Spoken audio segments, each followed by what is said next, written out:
Pemirsa, kita ke perusahaan listrik milik negara di Afrika Selatan yakni Eskom yang mengalami masalah terkait rencana penutupan PLT batubaranya.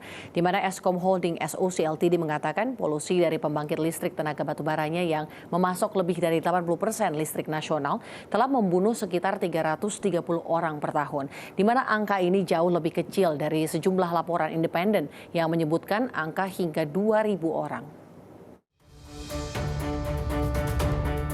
Perusahaan listrik negara Afrika Selatan Eskom Holdings SOC Ltd mengatakan polusi dari pembangkit listrik tenaga batubaranya yang memasok lebih dari 80% listrik nasional telah membunuh sekitar 330 orang per tahun. Angka tersebut berbeda dengan sejumlah laporan independen yang menyebutkan angka antara 650 dan 2.000 orang per tahun.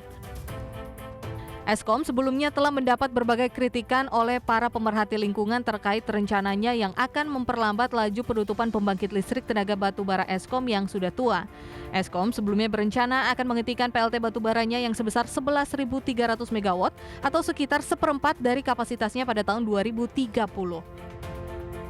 Pusat Penelitian Energi dan Udara Bersih menilai, jika dilakukan penundaan maka dapat mengakibatkan 15.000 kematian tambahan oleh karena polutan yang dihasilkan. Namun jika perusahaan tetap mematuhi jadwal penutupan yang direncanakan pada tahun 2030, emisi materi partikulat akan turun sebesar 51%, sulfur dioksida sebesar 22%, dan nitrogen dioksida sebesar 28% jika dibandingkan dengan emisi yang dikeluarkan pada tahun 2021. Polutan tersebut menjadi masalah karena menyebabkan penyakit, mulai dari penyakit pernafasan dan kanker paru-paru, serta serangan jantung dan stroke. General Manager Eskom, Vikes Rajpaul, mengatakan Eskom sepenuhnya menyadari dampak emisi karbon terhadap iklim dan masih mendukung ambisi Afrika Selatan menuju jalur net zero.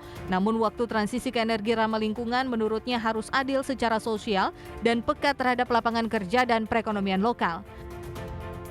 Sebagai informasi, Eskom melaporkan kerugian bersih setelah pajak sebesar 23,9 miliar rand atau sekitar 1,2 miliar dolar Amerika pada tahun fiskal terakhir. Hal ini dipicu karena Afrika Selatan mengalami pemadaman listrik dan tidak akan ada perbaikan dalam waktu dekat. Eskom memperkirakan akan membukukan kerugian lagi sebesar 23,2 miliar dolar Amerika dalam 12 bulan hingga Maret 2024 karena buruknya kinerja pembangkit listriknya dan keterlambatan dalam mengamankan kapasitas pembangkitan dari produsen swasta. Berbagai sumber IDX Channel.